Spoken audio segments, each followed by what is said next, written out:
Olá, gente, tudo bem? Eu me chamo André, eu sou professor de filosofia e sou tarólogo também. Cada vez mais eu estou migrando dessa minha missão de intelectual para a missão de, digamos assim, mentoria espiritual, né? E o trabalho com o tarô e as terapias integrativas e alternativas. Né? Isso mostra a minha profunda decepção com o intelectualismo, com os intelectuais, com o humanista secular, com a academia, né? E o quanto o destino dessas coisas, o futuro dessas coisas é realmente nebuloso agora que nós entramos na era de Aquários. Bem, mas então hoje a gente vai falar sobre a morte da ciência, tá, gente? Esse título é bastante, digamos assim, é um título polêmico, né? Mas é uma polêmica saudável. E porque o Nietzsche, por exemplo, o filósofo Nietzsche, a nossa palestra hoje, o nosso vídeo de hoje vai ser um vídeo filosófico, né? Conquanto hoje eu seja um tarólogo, né? E eu faço mentoria espiritual, né? De espiritualidade. Mas eu continuo sendo um professor de filosofia e eu acho que eu vou continuar sendo enquanto isso for útil para esclarecer as pessoas sobre as tramóias dos intelectuais, né? Porque, infelizmente, eu tenho que dizer, né, o quanto os intelectuais, especialmente o humanista secular, ateu e fisicalista, o cientista natural, né, eu tenho que expor a desonestidade intelectual dessa gente, né, e o ambiente extremamente tóxico, né, arrogante, né, das universidades, né, porque eu estou falando de uma intelectualidade tóxica, arrogante, que considera como nada aquilo que não é ateísmo, aquilo que não é fisicalismo, aquilo que não é o estado desencantado de consciência, né, que nega toda a magia do mundo, que nega todo o encantamento do mundo, enfim, né, que tenta manter, né, de forma renitente aquelas coisas do iluminismo, né, já ultrapassadas, né? Eles estão querendo manter o século XVIII vivo, né? Agora que a gente entrou na era de Aquários, vai ser cada vez mais difícil. Então a gente vai falar sobre a morte da ciência, mas antes eu quero falar da morte de Deus, né? Porque justamente a gente está fazendo uma paráfrase, né? A gente está se servindo, né, é uma ironia, né? Esse vídeo é uma ironia séria que a gente vai fazer aqui, uma reflexão profunda, porque Nietzsche falou que Deus está morto, e é preciso a gente dizer o que significa a morte de Deus para esses pensadores, esses filósofos. A morte de Deus fala da constante secularização da sociedade, de como, pelo menos no Ocidente, né, no Oriente, na Ásia, é outra história, tá, gente? Mas aqui na Ocidente, entenda por Ocidente a matriz que vem da Europa, né? A matriz cultural europeia, e tudo que vem a partir dela, o mundo judaico-cristão, né? E aquela coisa toda, né? A civilização judaico-cristã, né? Vamos colocar assim dessa maneira, cada vez a religião tem menos espaço e cada vez a sociedade vai se secularizando cada mais e mais, né? O que quer dizer isso? A religião, segundo Nietzsche, né, Nietzsche escreveu isso no século XIX, né? E se é assim hoje é outra história, né? Mas ele diz, né, e realmente isso aconteceu, que a religião vem perdendo espaço na arte, na cultura, na ciência, perdendo espaço para a ciência, perdendo espaço para, enfim, né? E cada vez menos as pessoas, né, se referem à religião, né? Mas isso demonstra muito mais essa perda de espaço demonstra muito mais uma decepção, né, que o Ocidente teve por causa do tipo de religião que predominou, especialmente o catolicismo, né, uma religião assassina, né, que matava bruxas e queimava pessoas vivas na Idade Média, torturava pessoas, que impedia o progresso do espírito humano, né, que através de atos autoritários, totalitários, de atos, né, extremamente tirânicos, né, submetia a humanidade a ideias totalmente tortas, realmente supersticiosas. A gente pode dizer que a religião católica é uma religião arcanista, visionária e baseada em superstições que são invenções dos doutores da igreja. E isso não aconteceu tanto nos países onde a religião é o budismo, o hinduísmo, Em outros países não há essa antipatia. Por exemplo, se você for na Índia, como a religião deles não tem essa característica, então eles lá na Índia não apareceu esse anticlericalismo, esse espírito antirreligioso como tem aqui no Ocidente. Mas isso é outra história, tá, gente? Mas, sobretudo, quando Nietzsche fala da morte de Deus, ele está falando do fim da metafísica, tá, gente? Eu, como professor de filosofia, isso é tema de um outro vídeo, explicar para vocês o que é metafísica, né, seria bastante complicado. Tá? Eu vou tentar colocar de uma forma bem simples, porque a metafísica é o que estava sustentando a religião católica. Se você pega, por exemplo, os doutores da igreja, São Tomás de Aquino, eu estou fazendo uma coisa, vou tentar resumir bastante, tá? Ele usa a metafísica de Aristóteles, o pensamento aristotélico, a lógica de Aristóteles, a analítica de Aristóteles, para justificar, provar a existência de Deus e de uma certa forma, justificar os dogmas da igreja, os ensinamentos das escrituras, aquilo, pelo menos a interpretação que eles tinham, né, das escrituras. Então, sempre usou a metafísica, a religião sempre usou a metafísica. E o que está havendo é que a ciência cada vez mais está ganhando espaço e a metafísica perdendo espaço. Até hoje, isso vem acontecendo de tal sorte que hoje em dia as pessoas nem sabem mais o que é metafísica. Que a gente está tão acostumado com o marketing feito em torno da ciência, né? Porque existe um marketing de que a ciência é um conhecimento demonstrado, é um conhecimento exato, né? Daí fala as ciências da natureza, as ciências exatas. Né? Até, de tal sorte que até a filosofia caiu em decadência, né? E agora está ressurgindo com a decadência da ciência. E a gente vai ver que esse marketing da ciência, né, como um saber demonstrado, um saber comprovado, um saber embasado na razão, na demonstração, no experimentalismo, no método experimental, né? A gente vai ver que isso é tudo mentira, né? A ciência ela não se baseia no método experimental. Ela toma como base experimentos, às vezes, de vez em quando isso é possível. Mas aí se você começa a estudar a filosofia da ciência, epistemologia, a metodologia da ciência, você descobre que não é nada disso, né? Que o cientista tem até muita liberdade para continuar defendendo uma hipótese, mesmo ela sendo contrariada, mesmo não sendo corroborada por um experimento ou pelos fatos. O cientista ele pode escolher, né, quem vai falar isso vai ser o Thomas Kuhn, na estrutura das revoluções científicas. Ele vai falar que o cientista tem direito a manter a defesa de um paradigma que já está desgastado, que já está cheio de anomalias, mesmo havendo já um novo paradigma científico, ele diz que o cientista tem direito, sabendo que aquilo é falso, ele tem o direito de enganar a sociedade, né? Então, por aí a gente já vê um pouquinho da morte da ciência, mas eu não cheguei lá ainda. Eu ainda vou dizer quem foi que matou a ciência, tá? Então, voltando à morte de Deus, para a gente entender a paráfrase que eu estou fazendo, né? Que isso é uma ironia, né, gente? Mas é uma ironia séria, é uma ironia no sentido socrático da palavra, tá? É uma ironia filosófica de esclarecimento, porque a gente está sendo enganado por um marketing. Eles impuseram a ciência como um saber infalível para a gente, mas isso é uma ideia de estudante secundarista, né? Essa ideia da ciência como um saber infalível que explica tudo, que é comprovado, que é bem embasado, que é digamos assim, o empreendimento mais bem sucedido da humanidade.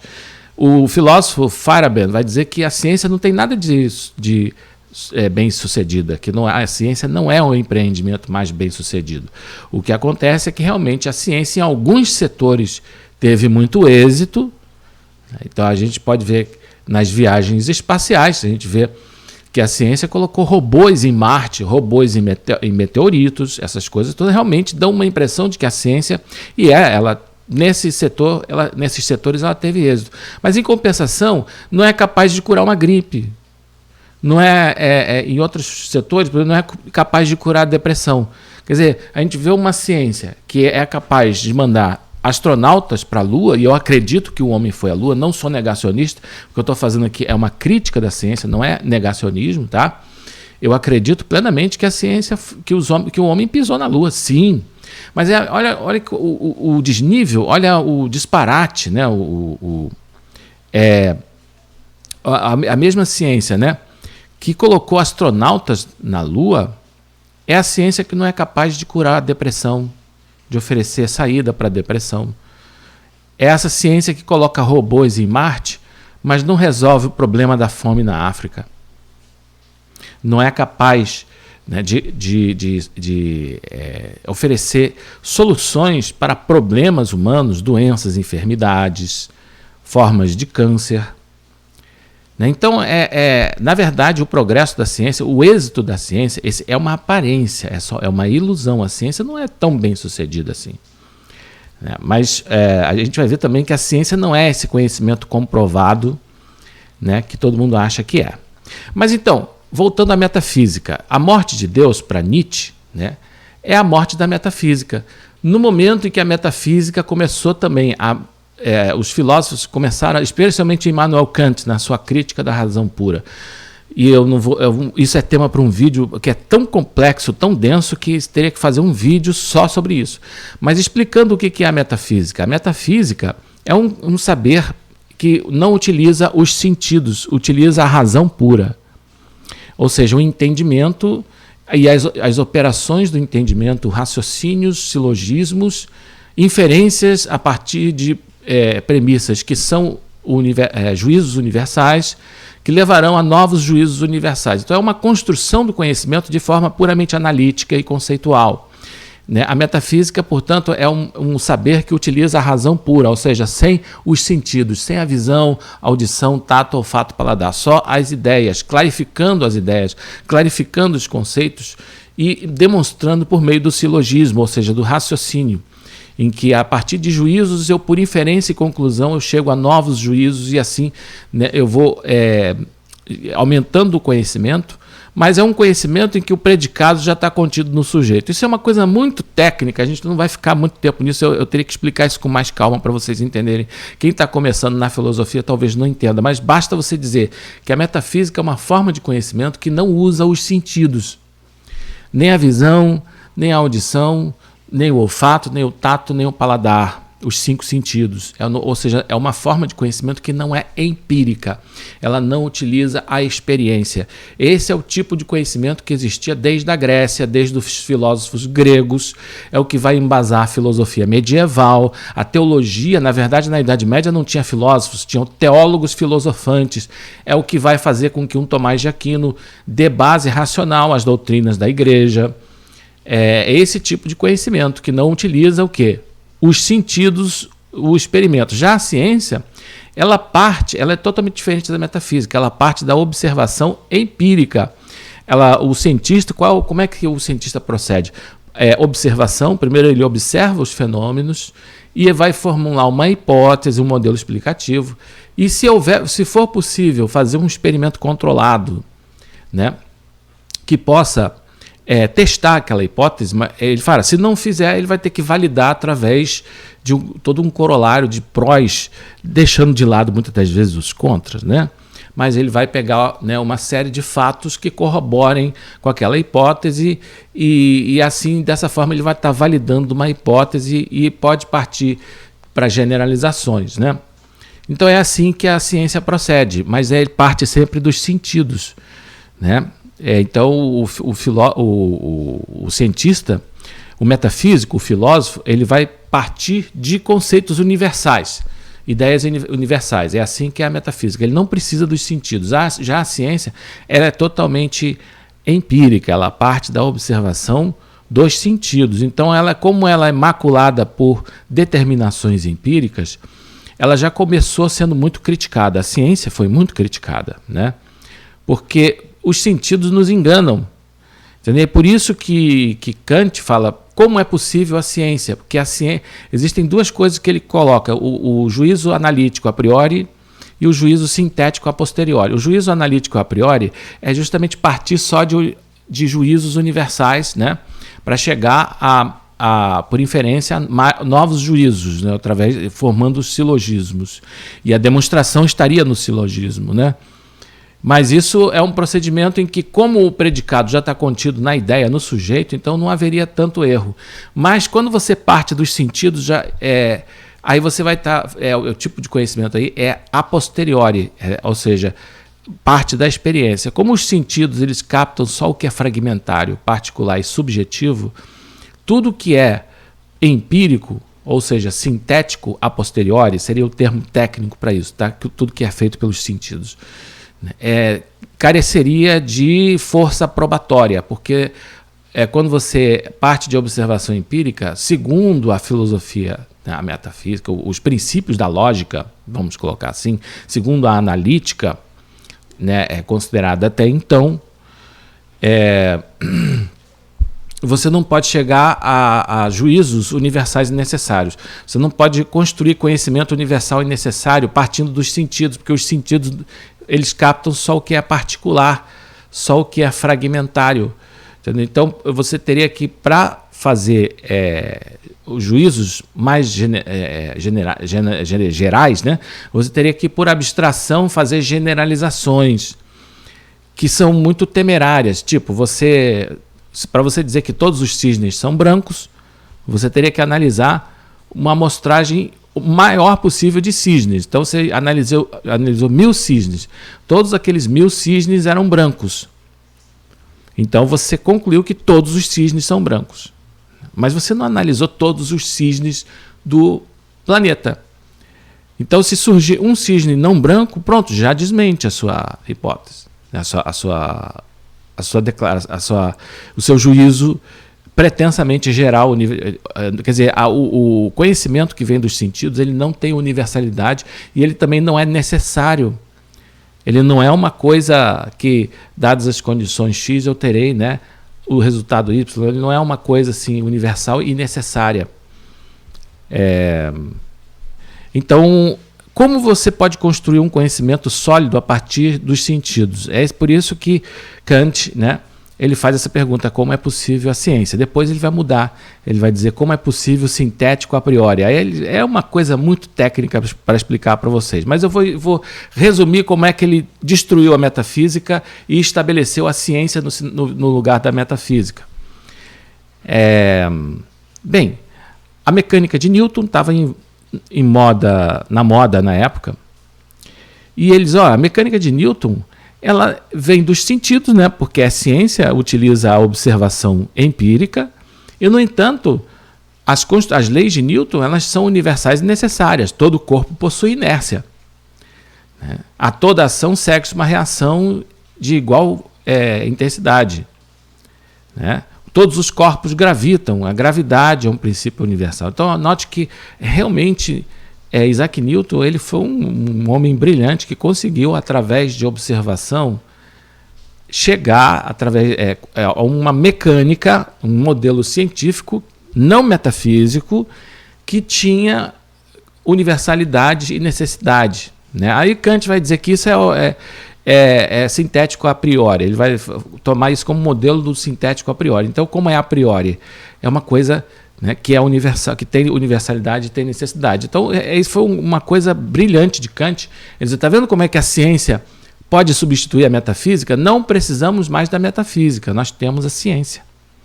Então, aí começa a morte de Deus, né? Porque a metafísica era a forma de conhecimento que as religiões utilizavam para, né, comprovar Deus. Eu não sei se vocês estão conseguindo pegar onde que eu estou querendo chegar, porque muito pouca gente explica isso, né? E eu sei que é uma coisa muito difícil. Eu, por exemplo, sou professor de filosofia do ensino médio e eu sei o quanto é um desafio ensinar filosofia para adolescentes. Mas aqui no YouTube parece que às vezes que é um desafio maior, porque eu não estou vendo a cara de vocês. Eu estou falando para uma câmera e eu não sei até que ponto eu estou sendo claro, tá, gente? Mas então, dito de uma forma bem simples, a morte de Deus representa o momento em que, né, a metafísica caiu em decadência e a ciência passou a ter mais prestígio, quer dizer, a explicação científica passou a ter mais prestígio e, portanto, isso também, de uma certa forma, já era um sintoma da decadência até do poder político da Igreja Católica, porque a Igreja Católica já não podia mais ter ingerência como teve, a ponto de prejudicar a liberdade acadêmica, a liberdade, o livre exame para o desenvolvimento do conhecimento, né? Que na Idade Média você não tinha liberdade de pesquisar, de produzir conhecimento caso ele contrariasse os dogmas da Igreja, né? Mas ali nesse momento, no século XVIII, foi um século em que realmente a Igreja Católica perdeu força política, perdeu força, e a ciência pôde se desenvolver, né? E haver um grande desenvolvimento, um grande progresso científico, né? Que se tornou bastante notório, e mais ainda nas décadas que se seguiram. Só que já começou a haver um problema, né? Quer dizer, o argumento de Kant parece muito bom quando ele fala da mecânica de Newton. Só que a ciência ela não conseguiu manter o padrão Isaac Newton. Depois veio a mecânica quântica. A luz, uma hora se comporta como partícula, outra hora se comporta como onda, né? Então, uma fruta, uma hora pode se comportar como abacaxi, outra hora pode se comportar como caqui. Aí já começa a ficar a ciência começa a ficar uma coisa muito esotérica, né? Mas tudo bem, mas a mecânica quântica realmente encanta as pessoas. As pessoas ficam muito encantadas, embora nunca tenha havido realmente nenhuma aplicabilidade desse conhecimento. Os adeptos da física quântica, porque Einstein fez várias críticas à mecânica quântica, né? Ele não aceitava a mecânica quântica, mas estão querendo ressuscitar a importância dela. Tá vendo a ressonância magnética? É isso. Mas a ressonância magnética ela existiria mesmo sem a física quântica, porque geralmente o progresso tecnológico ele acontece de uma forma muito experimental, muito empírica. Não precisa tanto de teoria, né? Então, arrisco dizer que mesmo que não se tivesse desenvolvido a mecânica quântica, nós teríamos chegado à ressonância magnética. Entendeu? Mas a aplicabilidade da mecânica quântica mesmo é a ciência da computação, o computador quântico, que por enquanto é só uma promessa. Os protótipos todos que fizeram, eles duravam alguns segundos, instável, depois ele pifava, né? Até hoje está assim, ele dura alguns momentos, ele é instável, né? Ele dura alguns segundos e depois queima. E é assim, né? O pessoal acha que isso é uma novidade, mas a primeira vez que eu ouvi falar de computador quântico foi no ano de 2000, na época das Torres Gêmeas, naquele atentado terrorista, e o livro foi um livro que eu estava lendo na época que foi escrito nos anos 90. Quer dizer, isso aí já está se falando desse negócio de computador quântico há muito tempo, o pessoal fazendo escarcéu com isso, enfim. Mas de qualquer forma, a física quântica encanta as pessoas, mas não é mais aquele padrão Isaac Newton. Todo corpo possui inércia. Hoje, se você vai localizar um elétron, você não consegue medir. Se você vai medir o elétron, você não consegue localizar. É uma coisa esotérica. É uma coisa mística. Tanto é que está inspirando o misticismo tóxico, né? Esse misticismo quântico. Dá margem para todo tipo de esoterismo. Você vê aí o pessoal, esses místicos esotéricos, esse esoterismo tóxico que a gente vê aí na física quântica, né, que não é física quântica. A física quântica que não é física quântica, é só, né, autoajuda. E os caras estão dizendo que aquilo é provado cientificamente, porque é provado pela física quântica, porque tudo é vibração, o pensamento é vibração, e vibra por ressonância. Mas coisas, delírios teóricos, delírios ao extremo, né?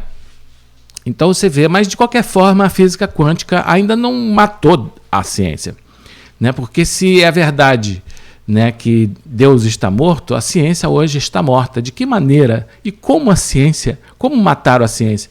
Porque se a ciência matou Deus, Karl Popper matou a ciência.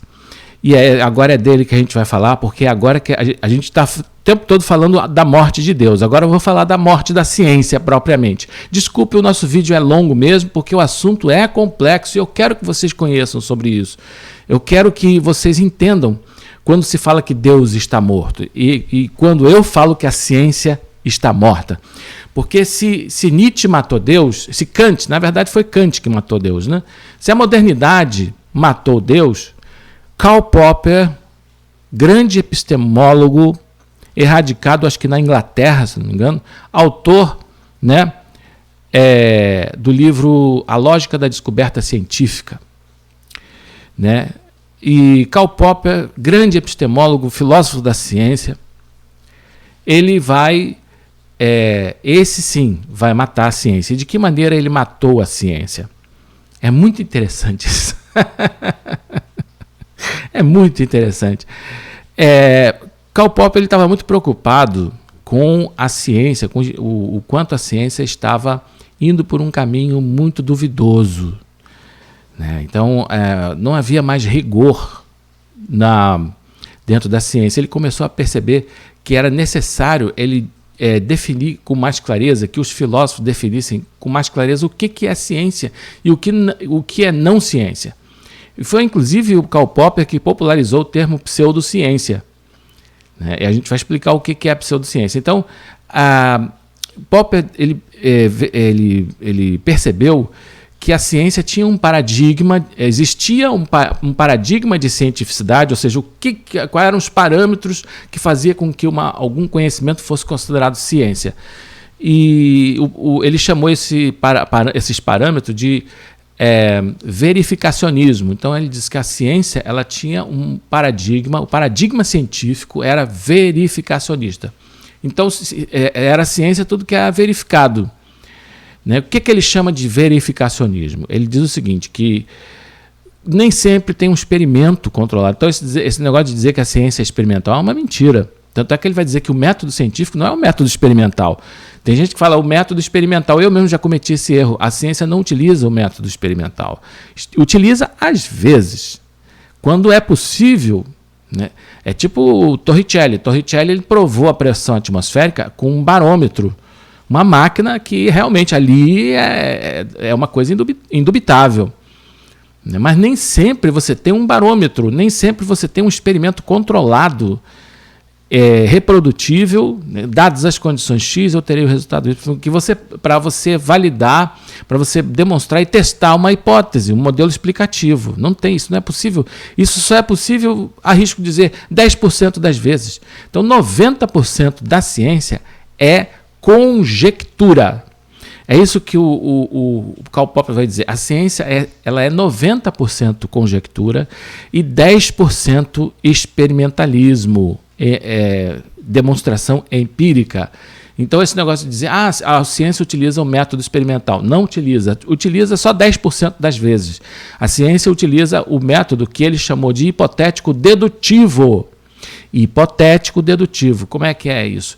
O cientista ele parte da observação dos sentidos, como já falei que a ciência ela utiliza os sentidos, né, a observação empírica, mas nem sempre dá para fazer experimento. Isso nem sempre dá para fazer. Mas o cientista, para poder criar um modelo explicativo, né, elaborar um modelo explicativo que dê conta de algum fenômeno, que dê conta das causas de algum fenômeno, que encontre a causa de algum fenômeno, vamos colocar assim, ele primeiro parte da observação e a partir da observação ele formula uma hipótese de trabalho, né? Um modelo explicativo. E a partir disso, quando não dá para fazer um experimento controlado, ele vai tentar corroborar, ele vai tentar validar, vamos colocar assim, essa hipótese, reunindo todo um corolário de fatos, de elementos tirados dessa observação que corroborem com essa hipótese. Então, dessa forma, ele considera como devidamente demonstrado. Só que isso está dentro do domínio da conjectura. Então, a ciência é 90% conjectura. E dessa forma, você pode provar qualquer coisa. Por validação, você pode provar qualquer coisa. Viu? Então, através desse método de validação, né, é possível você provar, por exemplo, eu acredito na astrologia, tá, gente? Mas o exemplo de Karl Popper, ele não acreditava em astrologia, né? Vamos colocar a ideia dele. É muito interessante, né? Até para os astrólogos refletirem sobre isso. Vamos supor que eu queira provar que a astrologia é uma verdade científica. Eu quero fazer uma astrologia científica. O que eu faço? Eu pego pessoas do signo de Touro. eu pego 500 pessoas do signo de Touro e analiso o mapa astral delas, de preferência celebridades, figuras históricas, que a gente já conhece a biografia dessa gente. E dessas 500, vamos supor que 200, a biografia dessas pessoas bate com a sua carta natal, com o seu mapa astral. E dessas outras, eu nunca fiz esse experimento, não sei qual seria o nível de correspondência entre uma coisa e outra, então não sei como. A astrologia, para mim, é uma coisa, né? O que eu acredito é uma coisa. O que eu, como professor, tenho que explicar, né, como a filosofia, como Karl Popper explica, tá? Então, o que eu faria? Eu vi que 200 pessoas, 200 celebridades, combinam, a sua biografia combina com o seu mapa astral. E os outros 300 não combinam. O que eu faço? Eu pego esses exemplos, né, que são anomalias, né, os 300 em que a biografia não combina e não condiz com a sua carta natal, deixo de lado, varro para debaixo do tapete e fico só com os 200 casos das pessoas em que a sua biografia correspondia à sua carta natal. E dessa forma eu posso provar que a astrologia é verdade, é uma verdade universal. Entendeu?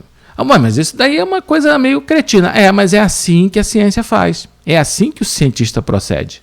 Ele vai, por exemplo, para validar uma hipótese, ele vai só utilizar os prós, vai varrer para debaixo do tapete os contras, ele vai usar exemplos, né, escolhidos a dedo, só aquilo que valida, né? Ele vai sempre ficar na defensiva, né? Vai utilizar de uma linguagem muitas das vezes obscura, vai utilizar de obscurantismo, tal. Então esse é o problema. Para Popper, qualquer coisa pode ser provada por meio de verificacionismo, né? Então ele diz: a ciência está em perigo, né?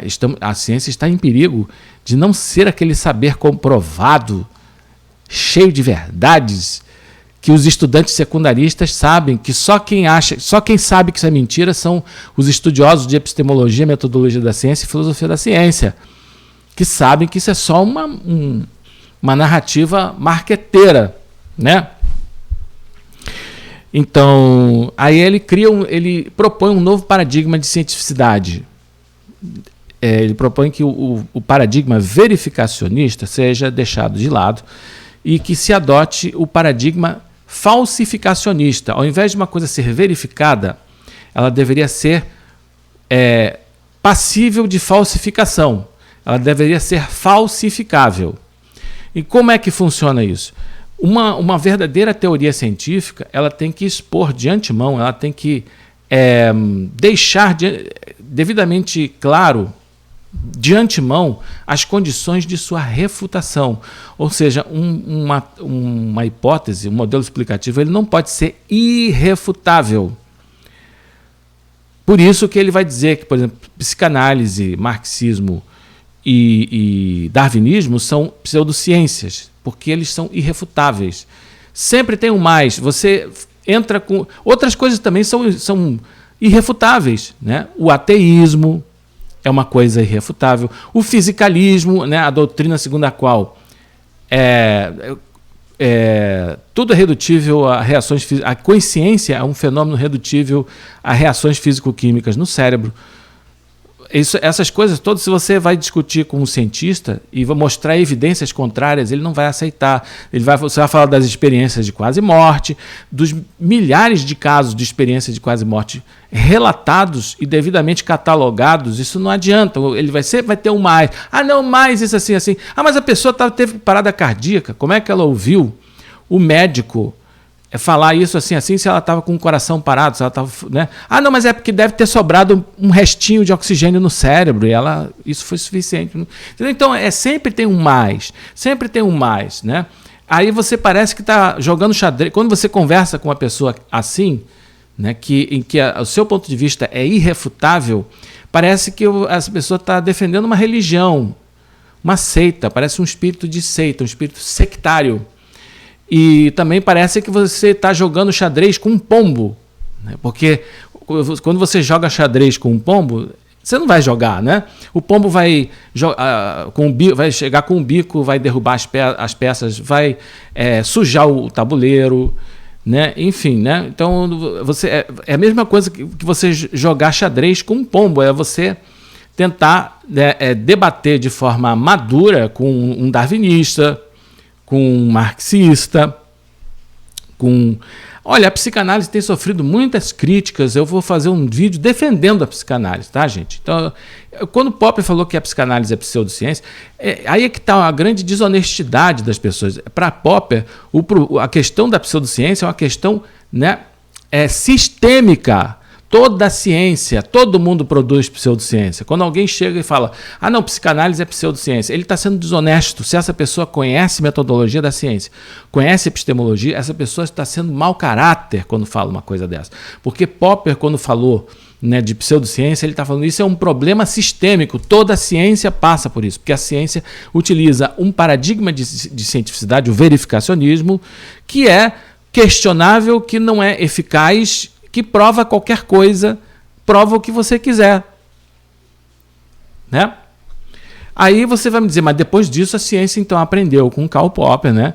E abandonou o verificacionismo e adotou o falsificacionismo. Né? Não. A ciência continua com o mesmo feijão com arroz verificacionista de sempre. Mas eu não sei se eu expliquei ainda o falsificacionismo, como é que funciona. Bom, mas voltando ao falsificacionismo de Popper. Então, dentro do falsificacionismo, o que é uma coisa falsificável? É uma coisa que é refutável, ela pode ser refutada. Né? Então, uma verdadeira teoria científica, um verdadeiro modelo explicativo, ele tem que estabelecer de antemão as condições de sua refutação. Não pode ser igual jogar xadrez com um pombo. Tem que ter, olha, esse modelo está refutado nas condições assim, assim, assim. A, B ou C. Então, você pode considerar esse modelo refutado quando houver isso, isso e isso. Então, por exemplo, todos os cisnes são brancos. Mas eu analisei só 1000 cisnes, não analisei todos os cisnes do mundo. Né? Basta que você apresente um cisne não negro é o suficiente para que essa afirmação, esse princípio, todos os cisnes são brancos, seja refutado.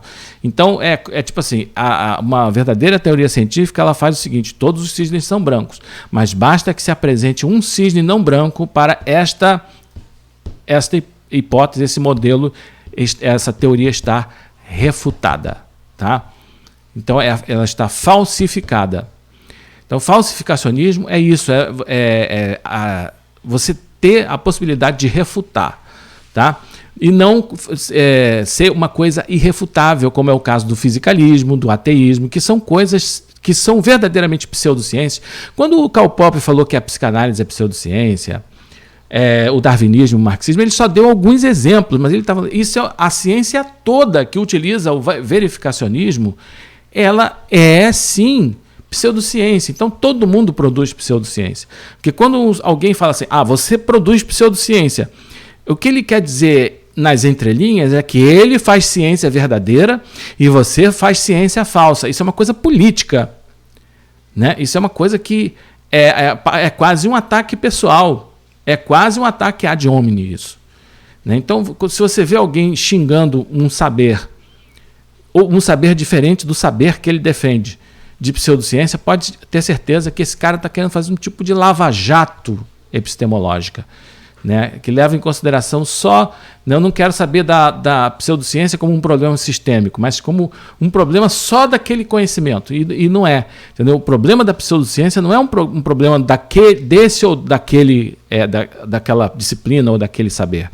É um problema sistêmico, da ciência como um todo, porque é um problema de paradigma de cientificidade. Mas eu vou fazer um vídeo explicando isso muito detalhadamente.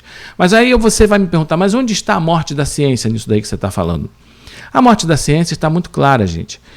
Popper falou que o verificacionismo, ele é um modelo científico falido. É um modelo falido de ciência, porque você pode provar qualquer coisa utilizando o paradigma utilizando o verificacionismo. Validação. O verificacionismo é só uma busca de validação. Você pode justificar qualquer coisa. Qualquer coisa.